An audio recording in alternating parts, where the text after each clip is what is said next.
नमस्कार प्यारे दोस्तों। आज हमारे साथ में बाड़मेर की एक युवा प्रतिभा और युवा शख्सियत जिसने अपने मुकाम को हासिल किया है, ऐसी शख्सियत से रूबरू कराते हैं। सबसे पहले हमारे साथ है आज लेक्चरर 21वीं रैंक से आरपीएससी में चयनित भूगोल विषय से आदरणीय पन्नाराम जी। पन्नाराम जी, आपका स्वागत है। बहुत बहुत धन्यवाद। पहले तो आपको इस सोशल मीडिया के प्लेटफॉर्म पर आपको बहुत बहुत बधाई। Thank you sir. Pannaram ji का सबसे पहले आपसे परिचय करवाते हैं। आपका परिचय दीजिए पन्नाराम जी। मेरा नाम पन्नाराम चौधरी है। मैं बाड़मेर ज़िले के सरली गंगासरा गांव से बिलोंग करता हूं और अभी आरपीसी द्वारा आयोजित व्याख्याता भूगोल विषय से मैंने ऑल राजस्थान में 21वीं रैंक हासिल की है। पन्नाराम जी, आप ग्रामीण पृष्ठभूमि से आते हो, तो आपका मतलब पारिवारिक परिस्थितियाँ और आपने एजुकेशन कहाँ से प्राप्त की, इसके बारे में थोड़ा हमारे दर्शकों को बताइए। जी सर, मेरी प्रारंभिक शिक्षा जो है वो मेरे ननियाल थूमली गांव में है, वहाँ पर हुई थी। और उसके बाद में अपने 10वीं 12वीं क्लास की शिक्षा है वो बाड़मेर के अपेक्स सीनियर सेकेंडरी स्कूल है वहाँ से की। और उसके बाद ग्रेजुएशन करने के लिए मैं राजस्थान विश्वविद्यालय जयपुर गया था। और उसके बाद में फिर बीएड वगैरह हुई। बीएड वगैरह करने के बाद ओपन कोटा से एमए कर लिया।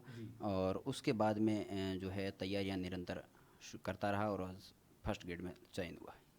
आपकी लगातार एजुकेशन क्या निजी विद्यालय में रही, या आप पहले सरकारी विद्यालय से निजी विद्यालय में, मतलब आप पारिवारिक परिस्थिति रूप से, या फिर आप किसी के सहयोग बदौलत निजी विद्यालय में प्रवेश किया या नहीं, ये थोड़ा हमारे दर्शकों को बताइए। नहीं, प्रारंभ से मैं निजी विद्यालय में नहीं था, सरकारी विद्यालय में क्लास 8 तक मेरी सरकारी विद्यालय में शिक्षा हुई थी। और उसके बाद में फिर क्लास 9 से मैंने बाड़मेर निजी विद्यालय में एडमिशन लिया था। और उसके बाद 10th करने के बाद फिर पारिवारिक स्थितियाँ अच्छी नहीं थी, आर्थिक रूप से सक्षम नहीं था। तो फिर मेरे चाचा जी है, उन्होंने मेरे पढ़ने के हेल्प की थी। और फिर स्कूल के डायरेक्टर हैं मगराज जी, उन्होंने बहुत हेल्प की और उनके सहयोग से मैं निजी विद्यालय में क्लास 12 तक पढ़ा था। एक बात है कि आपने अभी तक कौन कौन से एग्ज़ाम कंपटीशन के आपने फाइट किए, वो हमारे दर्शकों को बताइएगा। कंपटीशन की बात करें तो सबसे पहले 2019 के अंदर जब मेरा बीएड का एग्ज़ाम क्लियर हो गया, उसके बाद पोस्ट ऑफिस की वैकेंसी आई थी जो 10% बेस पर थी। उसको मैं उसमें सर्विस करने लगा और 3 साल सर्विस की। उसके बाद में रीट का एग्ज़ाम हुआ था। रीट का एग्ज़ाम मेरी इंग्लिश विषय था, तो मैंने इंग्लिश विषय से रीट का एग्ज़ाम दिया। लेकिन उसमें हालांकि अच्छे मार्क्स से बाड़मेर जिले में सेकंड रैंक के आसपास था, 150 में से 136 नंबर थे। लेकिन वो एग्ज़ाम किसी कारणवश वो रद्द हो गया, कैंसिल हो गया। जिसके कारण फिर मैंने आगे तैयारी शुरू की और लैब असिस्टेंट का जो एग्ज़ाम हुआ था जियोग्राफी से, पहली बार राजस्थान में हुआ है, उस पर मैं ऑल राजस्थान सेकंड रैंक से चयनित हुआ था। और उसके बाद आर एस प्री का एग्ज़ाम था, प्री का पास किया, फिर मेंस का दिया 2 बार, लेकिन इंटरव्यू कॉल नहीं हो पाया। और उसके बाद में स्कूल लेक्चर की भर्ती आई, तो उसके तहत ऑल राजस्थान 21वीं रैंक में चयनित हुआ। और इसके अलावा मैंने हालांकि कोई वैकेंसी के लिए तैयारी की नहीं है और ना कोई एग्ज़ाम दिया था। शिक्षा डिपार्टमेंट इसी से रिलेटेड एग्ज़ाम दिए थे। तो हमारे दर्शक ये जानना चाह रहे हैं कि आपका एकेडमिक स्कोर जो 10th और 12th में, वो क्या है, और आप 10th के बाद में आर्ट्स फील्ड में क्यों आए। 10th और 12th में स्कोर मेरा हालांकि अच्छा था। 10th में मेरे 90% थे। और उसके बाद सारे इधर जानकार रिश्तेदार और पारिवारिक लोग थे, उन्होंने साइंस के लिए मेरे को कहा था साइंस लेनी चाहिए। लेकिन मेरे को शुरू से आर्ट्स में रुचि थी और आर्ट्स विषय से ही मैंने 12th की। और उसके बाद जब राजस्थान यूनिवर्सिटी में ग्रेजुएशन करने गया, तो उसमें क्या था कि जब 12th की जो एजुकेशन मेरी हुई, उस समय मेरी इंग्लिश और जियोग्राफी के टीचर हमारे स्कूल में नहीं थे। और थे तो भी मैं मतलब मेरी पूर्ण रूप से तैयारी नहीं थी। तो मैंने फिर सोचा कि क्यों ना जो हार्ड विषय है उनको ही मैं अपना लूँ, क्योंकि वो रूटीन में रहेगा। तो फिर मैंने इंग्लिश, ग्रेजुएशन में इंग्लिश और जियोग्राफी दोनों विषय लिया और उसके साथ ही वहाँ से तैयारी शुरू कर दी थी। थोड़ा तो बैच वहाँ से बना लिया था मजबूत, ग्रेजुएशन के टाइम से। मतलब कठिन विषय के साथ आपने माँ मुकाबला किया है कुल मिला के। जी। तो आप मुझे ये बताइएगा कि कंपटीशन एग्ज़ाम में आप कंपटीशन एग्ज़ाम तक अब तक का जो सफ़र रहा है, उसमें सबसे ज़्यादा किस व्यक्ति का योगदान है यहाँ तक पहुँचाने में। जैसे किसी भी व्यक्ति का जब जीवन शुरू होता है तो उसमें सबसे ज़्यादा जो उसको मोटिवेशन मिलता है वो लगभग पारिवारिक लोग हैं, उनसे ही मिलता है। और मेरे को भी मेरे परिवार में चाचा जी है, मेरे गिरधारी लाल जी हलवाई, उनके सहयोग मिला था उनका। और उसके साथ सारे गुरुजन जो अपने को पढ़ाते हैं, जिन्होंने समय समय पर मोटिवेशन भी किया और अपनी तरफ से सहयोग भी किया, उन सारे गुरुजनों का सहयोग रहा था। अब मैं आपसे ये जानना चाहूँगा कि कंपटीशन एग्ज़ाम के अंदर आपने भूगोल विषय से लेक्चर का एग्ज़ाम दिया है, तो भूगोल विषय आपका फेवरेट रहा है या आपके अन्य तरीके से आप भूगोल विषय को टच कर रहे हैं, या विद्यार्थियों को भूगोल विषय में क्या करना चाहिए, क्या क्या पढ़ना चाहिए, इस बारे में आप अवगत कराएं। देखो, भूगोल विषय वैसे बहुत सरल और शॉर्ट सब्जेक्ट है, इतना लंबा है नहीं और व्यवहारिक सब्जेक्ट है। और भूगोल विषय की फ़िलहाल डिमांड भी बहुत तेज़ी से, जितने भी नई स्कूलें सर्जित हुई है उन स्कूलों में भूगोल विषय की सबसे पहली प्राथमिकता रहती है। और दूसरा यह है कि भूगोल विषय का बैच है वो 11th और 12th की जो बुक्स है उस पर आधारित है पूरा का पूरा। यदि 11th 12th की बुक्स को विद्यार्थी कोई भी अच्छे ढंग से कर लेता है, 11th 12th की एनसीईआरटी, तो उसका बैच वहाँ से बन जाता है। और लगभग जैसे 240 250 नंबर का पेपर जो सब्जेक्ट का होता है केवल, उसमें से लगभग वो 100 120 नंबर तो सिर्फ एनसीईआरटी के आधार पर ला सकता है। और एनसीईआरटी से। और दूसरा ये था कि विषय की जो गहराई है वो इतनी सरल भी नहीं है, बहुत शानदार है, कॉन्सेप्ट वाला है। बात यह है कि रटने वाला इतना नहीं है, कॉन्सेप्ट यदि आपको अच्छा बन जाता है तो आप उसमें बहुत अच्छा कर पाते हो। आपने आरएस एग्ज़ाम भी दिया, आपका एंट्री कॉल नहीं हुआ, आगे आपका क्या विचार है, आगे की जर्नी क्या है बताइए। आगे अभी तो जब जैसे ही रिजल्ट मेरा आया, जो जो डबल का था ज्योग्राफी को, उसके बाद कई दोस्त थे, उन्होंने कहा कि आप हमें भी गाइड करें। और इसके लिए मैंने बच्चों को पढ़ाने के लिए यहाँ बाड़मेर में ही एक कोचिंग शुरू कर रखी है ऑफलाइन, वहाँ पर सरोकार कैरियर इंस्टीट्यूट, वहाँ पर मैं पढ़ाता हूँ। और उसके अलावा अभी जो यूट्यूब चैनल है मेरे ज्योग्राफी पॉइंट बाड़मेर, उसके माध्यम से भी बच्चों को गाइड करता रहता हूँ। और दूसरा ये है कि अभी मेरा विचार पहले आरएएस की तरफ था, लेकिन अब शिक्षा विषय, जो शिक्षा विभाग है वो बहुत उससे मैं बहुत ज़्यादा प्रभावित हुआ और अब असिस्टेंट प्रोफेसर है उसकी तरफ जाने का विचार कर रहा हूँ। क्योंकि अब मैं जो विद्यार्थी है आसपास उनसे भी मैं बन चुका हूँ, उनको भी पढ़ाने का जिम्मा है मेरे पर, वो भी मुझे कहते हैं कि पढ़ो। और मैं एक ऐसा सामाजिक और भावुक व्यक्ति हूँ तो थोड़ा सा मन भी उनकी तरफ है, तो अभी असिस्टेंट प्रोफेसर की तैयारी करूँगा। तो आप मार्गदर्शन दे रहे हैं विद्यार्थियों को, तो प्रतिभागियों को आप क्या कहना चाहेंगे जो एकदम न्यू एस्पिरेंट है या जो पुराने कई सालों से तैयारी कर रहे हैं, उनके बारे में आप क्या कहेंगे। जो भी विद्यार्थी तैयारी करें उनके विषय में कुछ चीज़ें मैं बताऊं, उससे पहले मैं थोड़ा सा एक कहानी के रूप में जो मेरे पर लागू होती है और जो मैंने फेस किया उसके माध्यम से मैं थोड़ा सा बताना चाहूँगा कि व्यक्ति को हिम्मत रखनी चाहिए, किसी भी विषय की तैयारी करें, कोई भी काम हो, चाहे पढ़ाई का हो, बिजनेस का हो, कोई भी काम हो, लेकिन हिम्मत बहुत बड़ी है जिसके माध्यम से अपने को आत्मविश्वास आता है। और आत्मविश्वासी व्यक्ति की सारी नैया है उसको पार लगाता है। तो आत्मविश्वास के लिए मैं थोड़ी सी एक कहानी मेरे पर जो फिट बैठी वो बताऊंगा, ताकि विद्यार्थी हो सके, यदि इनमें से जो सुन रहे हैं उनमें से एक का भी यदि मन जो परिस्थितियां हैं उस परिस्थितियों के अकॉर्डिंग संभल सके, तो मैं चाहूँगा मैं बहुत बड़ा सौभाग्यशाली होगा। परिस्थिति ये है कि मैं जब 2 साल का था उस समय मेरी मम्मी की डेथ हो गई थी। और उसके बाद वैसे समाज में पारिवारिक रूप से ऐसा होता है, एक दूसरे का अनबन वगैरह, उस हिसाब से मैं मेरे ननियाल चला गया और मेरे ननियाल में ही मैंने तैयारी शुरू की। तैयारी किया, मैं स्कूल वहाँ जाने लगा और 5वीं क्लास तक जब एजुकेशन पूरी हो गई तो उसके बाद मेरे नानी जी थे, उनका देहांत हो गया। और नानी जी देहांत होने के बाद में फिर वहाँ ननियाल में इतना जो आर्थिक जो है परिस्थितियाँ वो इतनी अच्छी नहीं थी, तो फिर मैंने भी स्कूल छोड़ दी और खाने पीने के लिए स्कूल छोड़ दी। 5वीं क्लास पढ़ने के बाद स्कूल छोड़ दी और उसके बाद में बहुत सारे वो तमाम काम जो किसी के खाना बनाना हो या फिर आइसक्रीम वगैरह बेचना, होटल पर काम करना, रेडी गाड़े का जो काम था वो सारा काम किया। जब 3-4 साल तक काम किया, क्योंकि पूछने वाला कोई था नहीं, ना कोई शिक्षा में इतना वहाँ मेरे ननियाल में कोई माहौल था नहीं, ना कोई शिक्षा में कोई पारिवारिक ननियाल में कोई पढ़ा हुआ था नहीं, वहाँ आज भी इतना बैकग्राउंड अच्छा नहीं है। फिर मैं जब माहौल नहीं था तो बच्चा ये क्या समझता, कुछ भी नहीं समझता, तो मेरे को भी इतना शिक्षा का कोई महत्व ज़्यादा पता नहीं था नहीं कि शिक्षा, मैंने सोचा जो भी काम है वो अपने हिस्से आएगा, उस काम को अच्छे से करना है। और जहाँ भी मैं काम करता हूँ बहुत बढ़िया तरीके से करता, लोगों की वाहवाही होती तो मैं भी खुश होता कि हाँ ये काम बढ़िया है, मोटिवेट होता रहता। और दूसरी, उस समय मेरी एक बहुत बड़ी आदत लग गई थी अखबार पढ़ने की। मैं जब 3री-4थी क्लास से था उसी समय से मैं अखबार पढ़ने लग गया था। जब आप ये गाड़ा वगैरह चलाते हैं, हाँ, होटल पर काम उसी करते समय उसी समय। जो भी काम होता ना, कुछ भी काम होता, लेकिन अखबार सुबह पढ़ना मतलब पढ़ना है किसी भी हालत में। अब उसके लिए पैसों की ज़रूरत होती थी, मेरे नाना जी थे, उनसे मैं खर्ची के 1-2 रुपये लेके जाता था, लेकिन 2 रुपये 3 रुपये उस समय अखबार के लगते थे।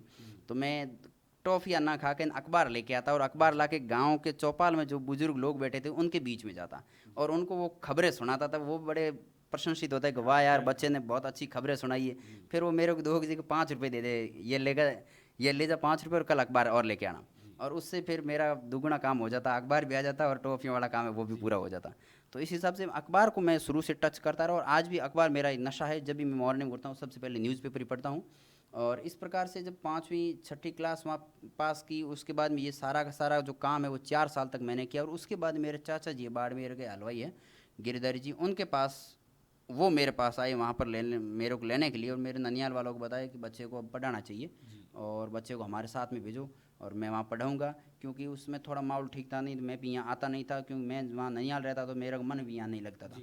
फिर मैं वहीं रहता, तो फिर चाचा जी मेरे को साथ में लेके आए और फिर यहाँ बाड़मेर में पढ़ाई शुरू की। उन्होंने बहुत हेल्प की और उनकी बदौलत मैं यहाँ बाड़मेर पढ़ा, 11th-12th की। फिर स्कूल का अपेक्स स्कूल के डायरेक्टर थे मगराज जी, उन्होंने बहुत हेल्प की। उन्होंने मेरे को हॉस्टल में रखा, खाना पीना सारा चीज़ें फ्री थी मेरे लिए, और मैंने भी बहुत बढ़िया मेहनत की। और उसके बाद में फिर राजस्थान यूनिवर्सिटी चला गया और तैयारी मैंने मतलब मैं करता रहा कि सुविधाओं का उपभोग कम से कम करें और अपनी मेहनत है, जब तक अपन स्वयं काबिल न हो जाए तब तक अपनी मेहनत है उसको बहुत अच्छे से करते रहें। आपने स्कूल छोड़ दी 5वीं के बाद, फिर वापस आपने पढ़ाई शुरू की। तो स्कूल 5वीं के बाद छोड़ने के बाद वापस आपने 5वीं से शुरू की या 8वीं से एडमिशन लिया आपने? नहीं, स्कूल तो मैंने 5वीं क्लास वहाँ वहाँ 5वीं क्लास हाँ गवर्नमेंट करने के बाद फिर मैं मेरे गांव जहाँ था वहाँ 6ठी 7वीं 8वीं वहाँ से की। हाँ 6ठी 7वीं वहाँ से की, 8वीं क्लास से मैं बाड़मेर आ गया था। हाँ, कहने का अर्थ ये हुआ कि वो कहते हैं ना कि कौन कहता है कि आसमान में सुराख नहीं होता, एक पत्थर तबीयत से उछलो यारो। तो अब मैं आपसे ये पूछना चाहूँगा कि पढ़ने का तरीका क्या अपनाए विद्यार्थी, या क्या मटेरियल पढ़े जिससे सफलता को बहुत आसानी से हल प्राप्त किया जा सकता है और विद्यार्थियों के लिए बोझ नहीं बने? इसके लिए मैं 2-3 चीज़ें बताऊंगा। एक तो सबसे पहला तो जो नए विद्यार्थी है, बिल्कुल अभी 12th या ग्रेजुएशन पास करके MA अभी पास किए, फर्स्ट ग्रेड व्याख्याता की तैयारी करें, उनके लिए थोड़ी अलग स्ट्रेटजी होगी। और जो पुराने विद्यार्थी है जिन्होंने 1-2 वैकेंसी पहले से तैयारी की, उनके दोनों के लिए अलग अलग वैकेंसी, उनकी अलग रणनीति होगी। हाँ हाँ, नए वालों के लिए अलग और उनके तैयारी जो नए विद्यार्थी करें उनको तो मैं सबसे पहले ये कहूँगा कि आप NCERT जो बैच है उनको बहुत अच्छे से मजबूत करें। NCERT में 6ठी से या 11th? नहीं, जो विद्यार्थी ये समझता है कि मुझे थोड़ा बहुत व्यवहारिक नॉलेज है या कॉन्सेप्ट मेरे क्लियर है, वो तो 11th और 12th की जो बुक है उसको पढ़े, जियोग्राफी की। और जो ये समझता है कि मैंने ग्रेजुएशन भी ठीक वैसे ही किया है, ओपन से किया है, ज़्यादा टाइम नहीं था या किसी कारणवश में पढ़ नहीं पाया, तो वो 9th क्लास से शुरू कर दें। हालांकि ये है कि अब बच्चों को जब भी गाइड करते हैं 9th क्लास से किताब को पढ़ने को कहते हैं तो उनको हंसी आती है कि 9th से 12th तक किताबें पढ़ने से फर्स्ट ग्रेड लग सकते हैं। आप लग सकते हैं ये तो मैं नहीं कहता, लेकिन जो मैटर जो सिलेबस है उसका नींव बना सकते हैं। क्या जियोग्राफी एक ऐसी सब्जेक्ट है 50% आप 9th से 12th तक की बुक्स है उसको पढ़ के टू द पॉइंट्स क्वेश्चन आते हैं सीधे। क्योंकि अपन भी सोचते हैं कि जो भी एग्जामिनर पेपर बनाता है तो हमारे फर्स्ट ग्रेड के अंदर 3 लेवल में पेपर डिवाइड है, एक स्कूल लेवल अपने स्कूल लेवल का, एक UG लेवल का और PG लेवल का। तो UG लेवल का जो सब्जेक्ट है, जो मैटर है, वो तो 11th और 12th की बुक्स में से आना है और वो भी लगभग 110 नंबर का है। और जब अप्रत्यक्ष रूप से 10-20 सवाल तो 10-15 सवाल तो ऐसे जो कॉन्सेप्ट हो जाता तैयार, तो फिर UG में भी काम आ जाता है। हाँ, तो इस हिसाब से लगभग 130-40 नंबर का जो मैटर है वो NCERT पढ़ने से बहुत अच्छे से हो सकता है। अब बच्चे क्या करते हैं कि जो सबसे बाद में जो PG लेवल वाला है 10-15 सवाल आते हैं उन पर ज़्यादा फोकस करते हैं और बाकी वाला जो उस पर जोर कम देते हैं। तो मैं क्यों कहना चाहूँगा कि उन पर ज़्यादा जोर देने की ज़रूरत नहीं है। ज़रूरत इसलिए नहीं कि जो बड़े वाले कॉन्सेप्ट है उस पर ध्यान दें, और जो छोटे वाला पोर्शन है उसके लिए जहाँ से भी आपको कोई कोचिंग मिल रही हो ऑफलाइन, जहाँ से आप ले रहे हो, या फिर आपको कोई नोट्स मिल रहा हो, तो उस पर आप फोकस करेंगे तो आपके वहाँ से जो मैक्सिमम सवाल है, मान लो 15 सवाल है तो आप 10-12-13 सवाल आप आराम से कर सकते हैं वहाँ से, यदि उसको अच्छे से याद कर लिया तो। और बाकी वाला कॉन्सेप्ट वाला सवाल है जो UG और स्कूल लेवल का आता है तो उन पे बहुत ज़्यादा फोकस करना चाहिए। हालांकि रही किताबों की बात, तो NCERT के अलावा 2-3 किताबें अलग अलग सब्जेक्ट की आती है, जैसे साविंद्र सिंह तो है ही, साविंद्र सिंह में भी वो टॉपिक पढ़ने चाहिए मेरे हिसाब से जो स्कूल लेवल में नहीं, केवल UG लेवल के टॉपिक में दिए वो पढ़ने चाहिए। बाकी वाले पूरी किताब वो भी काम के नहीं पढ़नी है अपने को, टू द एग्ज़ाम पढ़ना हो तो नॉलेज के लिए पढ़ना है तो एक अलग बात है।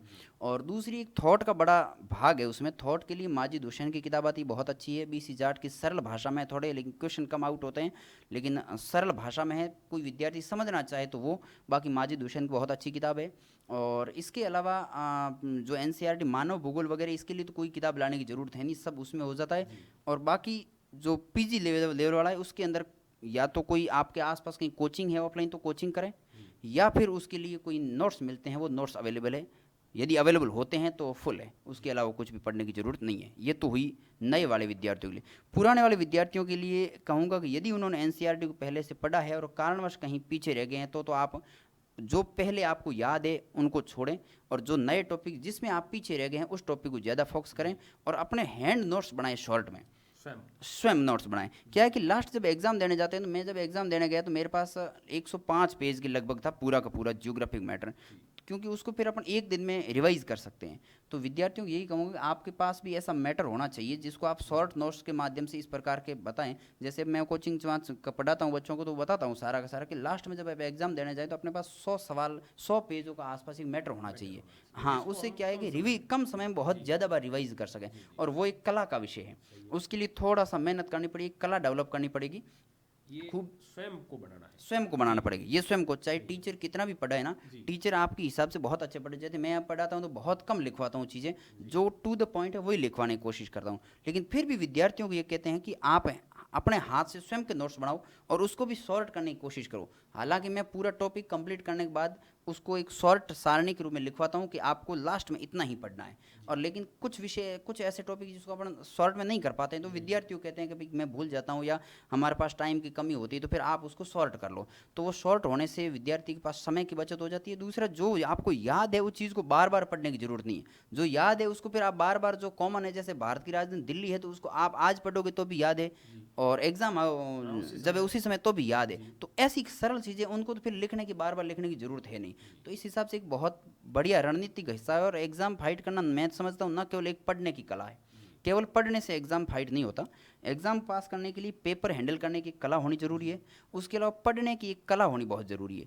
अब स्मार्ट स्टडी लोग कहते हैं, स्मार्ट स्टडी में भी कई फॉर्मूले आते हैं, उन फॉर्मूलों को लागू यदि विद्यार्थी ढंग से करता है, इस पर हालांकि बहुत लंबी चर्चा होगी, जब भी मौका मिलेगा मैं ऑनलाइन प्लेटफॉर्म पर और इस पर चर्चा करूँगा और करता रहता हूँ, समय समय पर क्लास में विद्यार्थियों को बताते रहता हूँ। तो ऐसी है, तो इस प्रकार विद्यार्थी करे तो बहुत आसानी से हो सकता है। मैं ये समझता हूँ कि रीड, सेकंड ग्रेड, ये सारे एग्जाम, इनमें से मैंने जो तैयारी की, मैंने जो पढ़ा, उसमें मुझे सबसे सरल फर्स्ट ग्रेड की तैयारी लगी। अच्छा, आपने नए और पुराने विद्यार्थियों के बारे में बताया। आप एक व्यक्ति का नाम ले रहे थे कि गिरधारी राम जी का मेरे जीवन में बहुत बड़ा प्रभाव था, तो थोड़ा हमारे ये दर्शकों को ये बताएं कि गिरधारी राम जी कौन है, आपके क्या लगते हैं, उन्होंने किस प्रकार आपकी सहायता की? गिरधारी जी मेरे चाचा जी है, जो बाड़मेर के नामी बड़े हलवाई है, बड़े बड़े प्रोग्राम हलवाई हम करते हैं। लेकिन उन्होंने मैं उनके हम साथ में रहते हैं, एक ही परिवार में रहते हैं अभी। और मेरी माता जी है नहीं, और पिताजी है तो वो भी शैक्षिक रूप से मतलब समर्थ नहीं है इतने, और ना आर्थिक रूप से इसमें सक्षम है। तो पालने का, पोषने का सारा काम मेरे चाचा जी ने किया, मैं यहीं रहता हूँ साथ में ही इनके बाड़मेरी। और उन्होंने आर्थिक रूप से या शारीरिक, जो भी उनकी जैसे भी मतलब उनकी तरफ से सहयोग हो सकता है वो सारा सहयोग मुझे दिया। मुझे एक दिन भी ऐसा फील नहीं होने दिया कि आपकी माता जी नहीं है या पिताजी आर्थिक रूप से सक्षम नहीं है, मुझे एक दिन भी फील नहीं होनी। इनके लिए उनका बहुत बहुत आभार बनता है। अब मैं आपसे ये पूछूंगा कि आपके जीवन के अंदर वह कौन सा टर्निंग पॉइंट है जिस पल को आप याद करते हैं कि ये हमारे जीवन के अंदर बहुत अच्छा पल था जिससे मेरे जीवन में बदलाव आ गया? सबसे मैं मेरे जीवन की दो बातें बताऊंगा, एक तो सबसे अच्छा पल और एक सबसे खराब पल। सबसे अच्छा पल तो वो था कि जब मैं क्लास 8th में था, उस समय मैं क्लास ए में बैठता था, क्योंकि मैं स्वयं को बहुत उस समय होशियार समझता था कि आए या मेरे को कुछ भी आए या ना आए, लेकिन हाँ, गांव से मैं जब गांव से नहीं, मैं जहाँ होटल पर वगैरह काम करता था ना, वहाँ से जब आया तो फिर भी मैं अखबार वगैरह, न्यूज़ वगैरह पढ़ता था, और गांव वालों ने बहुत मोटिवेट करा गया था कि बच्चा होशियार है के। गांव वालों में आप होशियार? हाँ, क्योंकि मैं न्यूज़ वगैरह उनको देता रहता था, तो उन्होंने कहा बच्चा होशियार है, तो मेरे में भी वो थोड़ा सा अहम था कि मैं भी होशियार हूँ। और इन यहाँ प्राइवेट स्कूल में दो सेक्शन होते थे, ए और बी। ए सेक्शन में थोड़े से होशियार बच्चे जो 70% 80% ऊपर वाले वो बैठते थे, और बी सेक्शन था उसमें नए विद्यार्थी जो गांव से जिनका बैच वगैरह कमज़ोर था वो बैठते थे। तो मैं भी एक क्लास जो टॉप वाला था उनमें जाके बैठ गया। तो सर एक दो थे, उन्होंने इंग्लिश के एक दो सवाल पूछे संडे मंडे लिखने को, मेरे को संडे मंडे आता नहीं था। फिर उन्होंने कहा कि आपका ये लेवल नहीं है, और उन्होंने जो उनके द्वारा गुरुजनों ने जो कहना था वो उस हिसाब से क्या कि मुझे नीचे जो बी सेक्शन था उसमें भेज दिया। हाँ, मेरे उस दिन से दिमाग में ये रह गया कि मेरे को अब कुछ भी नहीं करना, अगले सेक्शन में मेरे को एक क्लास में बैठना है किसी भी हालत में। हाँ, वापस 9th के अंदर जो टैलेंट बच्चों वाला सेक्शन है उसमें बैठना है, और उसके लिए मेरे को जो कुछ भी करना पड़ेगा। फिर मैं घर आने के बाद घर वाले भी थोड़े बहुत नाराज़ रहते कि काम नहीं करता वो। मैंने कहा जो कुछ भी है वो मैं, मेरे रूम का दरवाज़ा है जिसमें मैं रहता हूँ वो खोलूँगा ही नहीं। जब तक मैं एक क्लास में नहीं बैठूंगा तब तक सिर्फ स्कूल जाना और यहाँ रूम में आके बैठ जाना। खाना टाइम पर बने या न बने, खाना खाए तो ठीक, नहीं खाए तो ठीक। जहाँ भी मेरे आसपास 3-4 घर होते थे, जहाँ हाँ सबके मैं थोड़ा लाडला था, तो आसपास जितने भी घर, जहाँ भी घर बना, जहाँ भी खाना बना हुआ होता तो वहाँ जाके खाना खा लेता और वापस रूम में आके अपना पढ़ाई कर लेते। ये वेट नहीं करता रहे कि मेरे घर पे खाना नहीं बनाए। बुआ जी का घर था साइड में, स्कूल में हॉस्टल था, जहाँ भी मौका मिलता वहाँ से खाना खा के अपने पढ़ाई शुरू कर देता। और 8वीं क्लास के अंदर मैं जब अर्धवार्षिक एग्जाम हुई तो टॉप आया था। फिर किसी ने सोचा कि कौन है पनाराम, थोड़ा बहुत परिचय हुआ, लेकिन जो रिजल्ट आखिर आया तो रिजल्ट आने के बाद मैं क्लास में 8वीं रैंक पर था। लेकिन मेरे क्या है कि मैं शुरू से आज दिन तक मेरी एक विशेषता है कि मैं पेपर को सॉल्व करता हूँ वापस घर आके। जब पेपर को मैंने देखा तो मेरे को समझ में आया कि मेरे इंग्लिश और मैथमेटिक्स में 60 नंबर कम आ रहे हैं। तब मैं रोता हुआ मेरे चाचा जी के पास गया कि भाई मेरे 60 नंबर कम आ रहे हैं, चलो स्कूल, क्योंकि नंबर के बहुत भूखे होते हैं उस समय, 8वीं और 9th क्लास में होते हैं उसमें। फिर चाचा जी चले साथ में, ए सेक्शन बैठना था मुझे किसी भी हालत में। फिर चाचा जी को साथ लेके गया वहाँ गए तो उन्होंने कहा कि दोबारा कॉपी तो चेक नहीं कर सकते, लेकिन ऊपर मार्किंग है वो देख सकते हैं। मैंने कहा वो भी देखो। जब उन्होंने मार्किंग दोबारा ऊपर से देखी तो मेरे 59 नंबर और बढ़ गए। मेरे 60 का आइडिया था और 59 नंबर बढ़ गए। तब मैंने कहा एक नंबर कम, मतलब मेरी मार्किंग बराबर सही थी। क्योंकि अपन लिखते हैं तब पता चलता है 10 नंबर के निबंध है तो 6 नंबर का, 5 नंबर का, 4 का अपन ने लिखा है तो अपन उतना ही ऐड करें, क्यों ज़्यादा ऐड करें। तो उस हिसाब से मेरा फिर मैं क्लास में फर्स्ट आ गया था, और 8वीं फर्स्ट आया। फिर एक में बैठने का सपना तो क्या, क्लास की सबसे फर्स्ट रो उसमें बैठता था भाई, क्लास का टॉपर हूँ मैं। और फिर 9th 10th में बहुत, फिर मैं रेगुलर फर्स्ट ही रहा था। और दूसरा टर्निंग पॉइंट था मैं जब लैब असिस्टेंट के डॉक्यूमेंट वेरिफिकेशन करवाने जा रहा था। देखो भगवान, मैं हमेशा कहता हूँ कि समय समय पर विद्यार्थियों की परीक्षा लेता है। आपका लैब असिस्टेंट में ऑल राजस्थान में second rank, all Rajasthan second rank में सेलेक्शन हुआ था। और मैं डॉक्यूमेंट वेरिफिकेशन करवाने जा रहा था तो जोधपुर से आगे निकलते समय नागौर स्टेशन पर गया तो मेरा बैग, जो डॉक्यूमेंट ओरिजिनल वगैरह फोटो कॉपी जितने थे वो बैग गुम हो गया मेरा पूरा ट्रेन में से। हाँ, पूरा बैग ट्रेन में से किसी ने चोरी कर ली, उतार लिया कैसे भी। अब मेरे सामने समस्या ये है कि कल नहीं मतलब अगले दिन परसों मेरा अपना डॉक्यूमेंट वेरिफिकेशन है, और आज मेरे डॉक्यूमेंट पूरे पूरे गायब हो गए। तो मैंने सोचा, मैं एक तो ऐसा आदमी हूँ कभी टेंशन लेता नहीं हूँ किसी बात की, जो भगवान ने लिखा है वो होना है, उसके आगे कुछ भी नहीं चलता। अपन अपनी मेहनत करते जाएं, बाकी सारी चीज़ें उसके हाथ में। फिर वो डॉक्यूमेंट गुम हो गए तो मैंने, मेरे चाचा जी साथ में थे, चाचा जी लड़का भाई मेरे वो भी साथ में था, इधर उधर खोजा कंप्लेन वगैरह की, लेकिन ट्रेन में बैग गुम होने के बाद मिलना बहुत मुश्किल है। कहाँ गया कैसे गया मेरे को समझ में नहीं आ रहा था, लेकिन मैंने कहा चलो जो भी है वो होता रहेगा। फिर 1 घंटा बाद 2 घंटे बाद मैं वहाँ बीकानेर उतर गया। बीकानेर से वापस आने की ट्राई करने लगा। कोई दोस्त था उसको बस में चढ़ाए, भाई अजमेर जा, कहीं डुप्लीकेट मार्कशीट ला। किसी दोस्त को जहाँ बी ग्रेजुएशन की वहाँ से किसी को भेजा कि जहाँ बीएड की वहाँ से लेके आओ। इस प्रकार से इधर दोस्तों को दौड़ाया। लेकिन 1.5 घंटा 2 घंटे बाद एक दोस्त था, कोई इसी को उसका दोस्त थे, उनका फ़ोन आया कि आपका बैग डॉक्यूमेंट वगैरह कोई गुम हुआ है क्या। मैंने पूछा भाई आपको कैसे पता चला, तो उन्होंने कहा कि एक व्यक्ति जिसने नागौर स्टेशन पर बैग आपका उतार लिया, और उतार के स्टेशन के बाहर जहाँ टेम्पो वगैरह खड़े रहते उसके पीछे झाड़ियाँ थी, वहाँ वो बैग फेंक दिया। अब वहाँ पर एक टेम्पो के ड्राइवर थे, मुस्लिम भाई थे कोई, उन्होंने वो बैग उठाया और बैग उठा के देखा कि कोई है तो कागजात अंदर डॉक्यूमेंट है। और वो उनको वो जो टेम्पो के ड्राइवर थे उनको डॉक्यूमेंट पढ़ने आ नहीं रहे थे क्या है किसका है। तब उन्होंने किसी को बुलाया, पढ़े लिखे हो गए, भाई आओ संपर्क करो, लेकिन फॉर्म के अंदर नंबर वगैरह उनको भी नहीं मिले। तो मेरे क्या है कि एक जो फाइल थी ना जिसमें डॉक्यूमेंट थे, वो मैं 2016 में एक जाट समाज प्रतियोगिता हुई थी रामदान जिंदा हॉस्टल वीर तेजा समिति जोधपुर में, उसका मैं टॉपर था। तो उसमें उन्होंने वो भेंट की थी मेरे को, और उस पर जिस व्यक्ति जिन्होंने मेरे को फ़ोन किया था या जो भेंट करता थे उनके नंबर वगैरह एड्रेस वगैरह दे रखा था। उन्होंने, वहाँ से संपर्क? हाँ, जो जिन्होंने मेरा बैग खोला उन्होंने उन नंबरों पर कॉल किया कि भाई यहाँ पर कॉल करते हैं, क्या पता कोई आइडिया लग जाए। उन्होंने कॉल किया तो पूछा क्या नाम है, तो ये अंदर डॉक्यूमेंट में नाम लिखा हुआ है। अब भले व्यक्ति वो हनुमान सिंह सियाग थे, बुड़किया के थे, जोधपुर के, जो हमारे भेंट करता थे, उसमें जो फाइल वगैरह मेरे को दी थी इनाम में, उनको जब कॉल किया तो उनके पास क्या कोई डाटा वगैरह सेव था। जैसे ही उन्होंने मेरा नाम पन्नाराम खरताम वगैरह सेव करके वो डाला तो उन्होंने पता चला ये मोबाइल नंबर है फलाना फलाना आदमी। अब उन्होंने सीधा मेरे को कॉल किया और 2 घंटे बाद मैं फिर वापस नागौर आया और मेरा बैग मिल गया। तो ये भगवान ने मेरी बहुत बढ़िया परीक्षा ली थी, लेकिन क्या पता बच्चा हताश होता है, परेशान होता है नहीं, लेकिन वो बैग मिल गया।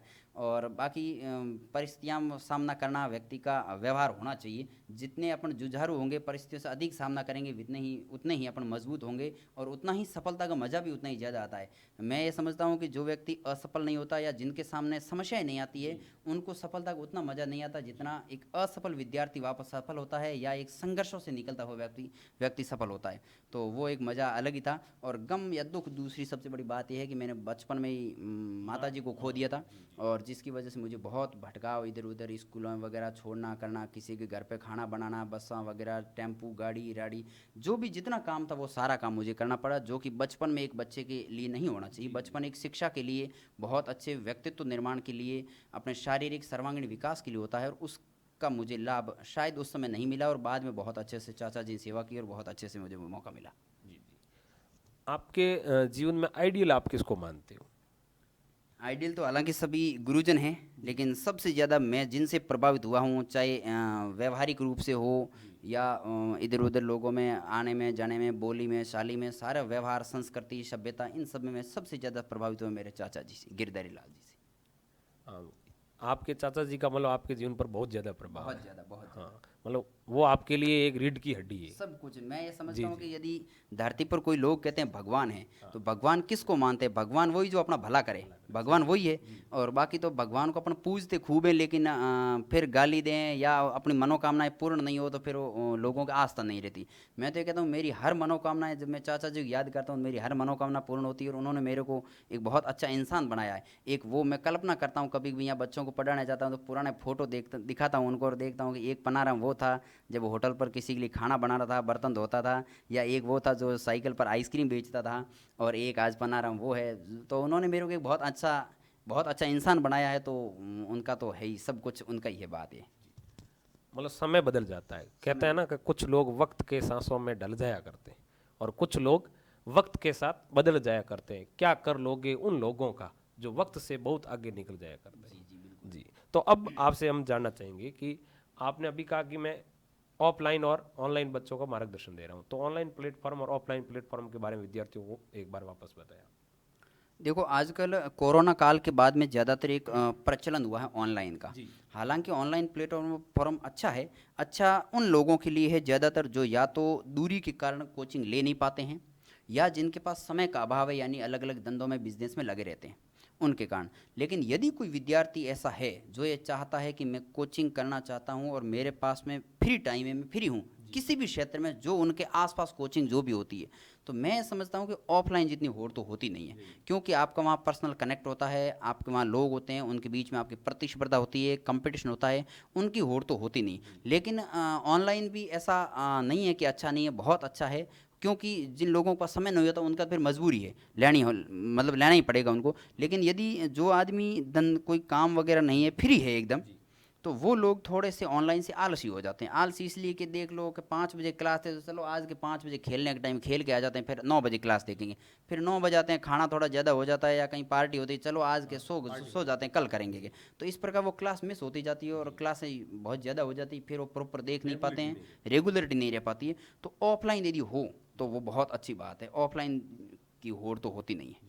तो आप ऑफलाइन प्लेटफॉर्म का और ऑनलाइन प्लेटफॉर्म का एक बार नाम बता दीजिए। ऑफलाइन प्लेटफॉर्म, हालांकि जिनका मैं जो भी नाम बताऊं वो सारे विद्यार्थी जुड़ नहीं पाएंगे, क्योंकि अलग अलग ज़िले से लोग यहाँ कनेक्ट हो रहे हैं। लेकिन मैं बाड़मेर में एक ऑफलाइन कोचिंग चलाता हूँ, सरोकार कैरियर इंस्टीट्यूट नाम से चलाता हूँ। जियोग्राफी फर्स्ट ग्रेड और लैब असिस्टेंट की कोचिंग चलाता हूँ, बैच चलाता हूँ अभी। और ऑनलाइन के लिए जियोग्राफी पॉइंट बाड़मेर मेरा यूट्यूब चैनल है, उस पर अभी मैं कोशिश कर रहा हूँ कुछ चीज़ें जो विद्यार्थियों के हित में हो वो लाने की कोशिश करता हूँ। लेकिन यदि बाड़मेर का कोई विद्यार्थी है तो मैं कहना चाहूँगा कि कोचिंग करे या ना करे, लेकिन ज्योग्राफी के यदि कोई विद्यार्थी है तो एक दो बार मेरे से मिलने की ज़रूर कोशिश करें। मैं उनको कुछ ऐसे टिप्स पर्सनल मिल के दे पाऊँ, ताकि जो विद्यार्थी जिनकी पारिवारिक स्थितियाँ अच्छी नहीं हैं और किसी वजह से वो पीछे रह रहे हैं, तो कुछ ऐसे नुस्खे, कुछ ऐसे टिप्स होते हैं, कुछ ऐसी नस होती है जिनको पकड़े दबाए रखना बहुत ज़रूरी है, और वो नस आपका नैया पार करवा सकती है। तो यदि कोई ऐसे विद्यार्थी, मैं नहीं कहता कोचिंग करनी, कोई ज़रूरी नहीं, आपकी इच्छा है, आप जो अच्छा मैटर पढ़ रहे हैं वो पढ़ें, लेकिन एक दो बार यदि मिल जाए तो मैं एक ऐसा आदमी हूँ कि सामाजिकता मेरे को बहुत ज़्यादा अच्छी लगती है। मैं कोचिंग से निकलता हूँ तो 3-4 घंटे तो चाय के होटल पर इधर उधर हताई करने में लग जाती है। तो विद्यार्थियों से, अलग अलग लोगों से, नए नए विद्यार्थी जब मिलते हैं और विशेष रूप से पिछड़ी हुई आर्थिक परिस्थितियों से मिलते हैं तो मुझे बहुत मज़ा आता है। और ऐसे विद्यार्थियों को मैं चाहूँगा कि यदि यदि मिलते हैं मेरे से तो मैं हेल्प करने की कोशिश करूँगा, क्योंकि पाया कुछ नहीं है, ये जो है सारा संसार यहीं छोड़ के जाना है। लेकिन उससे पहले यदि एक दो व्यक्ति भी अपनी वजह से यदि उनका भला हो जाता है, परिवार में खुशियाँ आती है, तो मैं समझूंगा बहुत बड़े भाग्यशाली हैं। आपके ऑनलाइन और ऑफलाइन प्लेटफॉर्म के बारे में बताया। एक मैं आपसे प्रश्न पूछूंगा कि फर्स्ट ग्रेड तक का जो आपका सफ़र है, इसके अंदर कई उतार चढ़ाव आए, चैलेंजिंग पॉइंट था आपके लिए। आपकी इस एज के अंदर ये आपने सफलता हासिल की, लेकिन बार बार जो असफल हो रहे विद्यार्थी, उनको आप क्या कहना चाहेंगे? जो विद्यार्थी असफल हो रहे हैं उनमें खास रूप से मैं थोड़ा सा कड़वा बोलता हूँ, सच बोलता हूँ लेकिन कड़वा बोलता हूँ, उनको मैं कहना चाहूँगा कहीं ना कहीं आपकी सबसे बड़ी कमी तो आपके आत्मविश्वास में रही है, पहली बात। और जिनको आत्मविश्वास ज़्यादा होता है तो फिर वो घमंड में बदल जाता है, वो भी एक कमी हो सकती है। आत्मविश्वास की कमी भी नहीं रखनी है और घमंड भी नहीं करना है, दोनों चीज़ें होनी ज़रूरी है। और इसके अलावा पढ़ने की रणनीति जो है वो बहुत शॉर्ट मैटर होना चाहिए आपके पास, बहुत कम मैटर के अंदर कहाँ से सोर्स ढूंढें और कहाँ से पढ़ें, वो चीज़ें होनी चाहिए। और दूसरा तीसरा जो बात है वो ये पेपर सॉल्व करने की कला है। कितना भी आप पढ़ लो लेकिन पेपर हल करने की कला आपके पास नहीं है, कैसे उत्तर को काटना है, कौन से उत्तर को सही करना है, कौन से को अटेंड करना है और कौन से को अटेंड नहीं करना है, छोड़ना है, ये चीज़ें जब तक आपके पास नहीं आती है तो मैं समझता हूँ कि आप कितने भी टैलेंट हो लेकिन वो स्कोर नहीं कर पाते हो जो आप में कैपेसिटी है, आप कर सकते थे वो। तो ये 2-3 कमियाँ मेरे को ऐसे लगता है कि कॉन्फिडेंस की कमी हो, पेपर सॉल्व करने की हो या पढ़ने की हो, ये जो पढ़ने की कला, ये 2-3 पॉइंट है जो विद्यार्थियों को पीछे रखते हैं।